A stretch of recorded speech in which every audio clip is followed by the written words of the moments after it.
Hi, welcome back to another car conversation, you guys. It is Friday again. Y'all, it's Friday again. Thank God for Fridays. Hope you all had a productive week and hopefully it was a great week. And even if it wasn't, guess what? It's the weekend now. You can put your feet up, let your hair down, take your hair off if that's what you need to do. Relax, regroup, take some deep breaths, and you have a couple of days to just kind of marinate in your own self, whatever it is, before you have to tackle the workday on Monday. So today's topic is the power of not yet. Let me say that one more time. The power of not yet.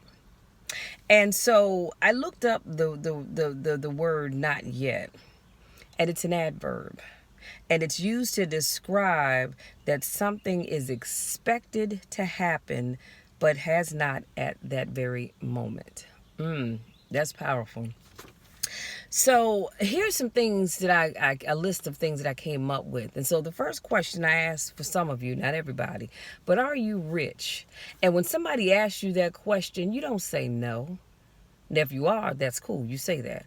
But if someone asks you, are you rich? You look them square in the eye and you say, not yet, but I'm working on it. Because that means that it's expected. So if you ask me, am I rich? I'm going to tell you, not yet, but I'm working on it because that's the goal. That is my goal, and I believe that I will get there. Number two, have you accomplished all of your goals? Don't you dare tell anybody no, because most of us have not accomplished all of our goals unless you only had a few. And if you've accomplished those goals, that's great. Now go sit and make a list of some more things you need to accomplish. But don't you dare tell anybody no. You look them square in the face and you say, not yet, but I'm working on it. Number three, have you gotten your sometimes I can't read my own handwriting. Have you gotten to your desired weight? The answer is not yet, but I'm working on it. And I know for me, I can speak for myself that I am working on that. So again, stop telling people no. It's just not yet. And then number four, have you found your soulmate? For some people, some people will tell you no, not yet, but I'm still looking. And that's the response that you should have. You don't say no. I don't know if there's one out there for me, because I've seen people put in various groups I'm a part of on Facebook. I've seen people say that. Don't say that. You say not yet, because that means you are expecting your soulmate to show up. They just haven't gotten there yet.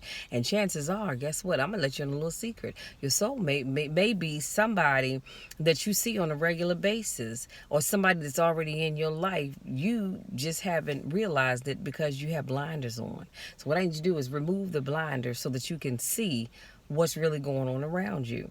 And I always think about this story where the man is in need of, he wants God to come and save him because he's drowning. And twice God sent this man help.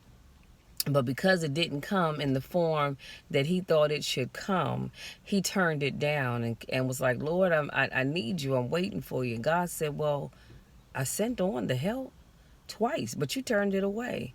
That's all because you're looking for the face of God to come down and save you. Honey, however God chooses to save me and bless me, I'm going to take it.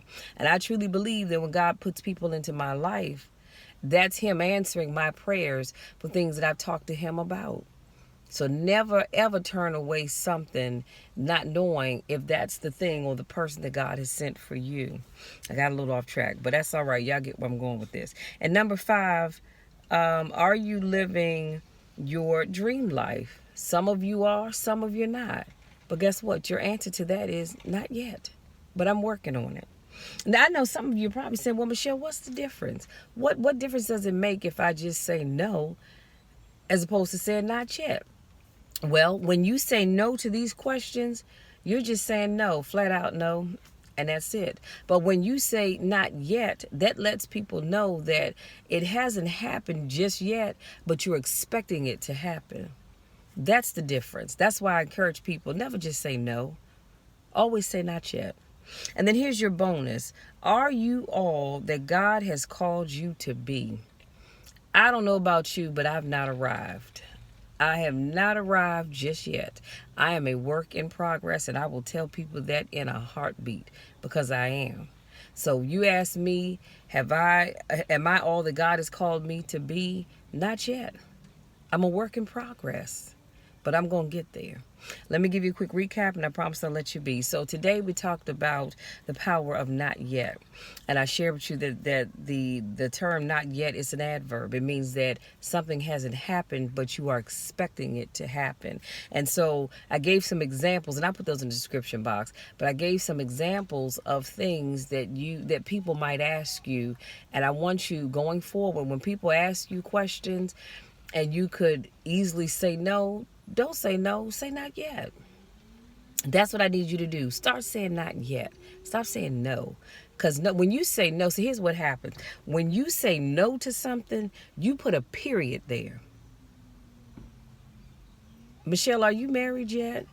No, Michelle, did you ever get married? Not yet. Not yet leaves the door open to say, guess what? It can happen and it will happen, which I know it will. But if someone says, Michelle, you married yet? And I just say no, I put a period there. Saying no, in that sense with no, puts a period. But when you say not yet, it puts a comma. Because that means that there's more to come. Y'all, let me stop, because y'all gonna get me all riled up here. So anyway, that's all I have, you guys. I want to say thank you so much to my newest subscribers. Thank you so very much to those of you that continue to support me and all that I do. I love each and every one of you to the moon and back. And y'all know the drill. There's nothing you can do about it. Absolutely nothing at all. So I want you all to go out there and start telling yourself, when people ask you questions, or if you're just talking to yourself. See, I'm a firm believer it's all right to talk to yourself. Now, if you answer yourself, that's a whole nother story. But it's all right to talk to yourself and ask yourself questions. Hey, Michelle, have you done this? Have you done that? Sometimes I have to ask myself, Michelle, did you take your medicine today? Because I get so busy, and then I have to go, and I'll say, you know what? Not yet. Let me go run downstairs, get me some water so I can take my seizure medication. Because so far, I don't have any wood to knock on, but I haven't missed a pill yet. I take it in the morning and the evening. Faithful about that. I haven't missed one yet. Hallelujah to the Lamb. But you get where I'm going with that. Stop ending that sentence with a period. Now, there's sometimes, let me say this real quick, and I promise I'm going to let you be. Sometimes you need to end that sentence with a period. And sometimes you need to end it with a comma. And I'm going to give you one example, and I promise I'm going to let you be. When somebody asks you, are you done with that abusive relationship? You say yes, period. That's it, that's all. It's just yes, period. Would you take that abusive partner back? The answer is no, period. There's no comma, because there's nothing else after that. It's just no. Those times you need to put a period there and keep it moving. That's all I have. I love you all so very much. Until the next car conversation, take care.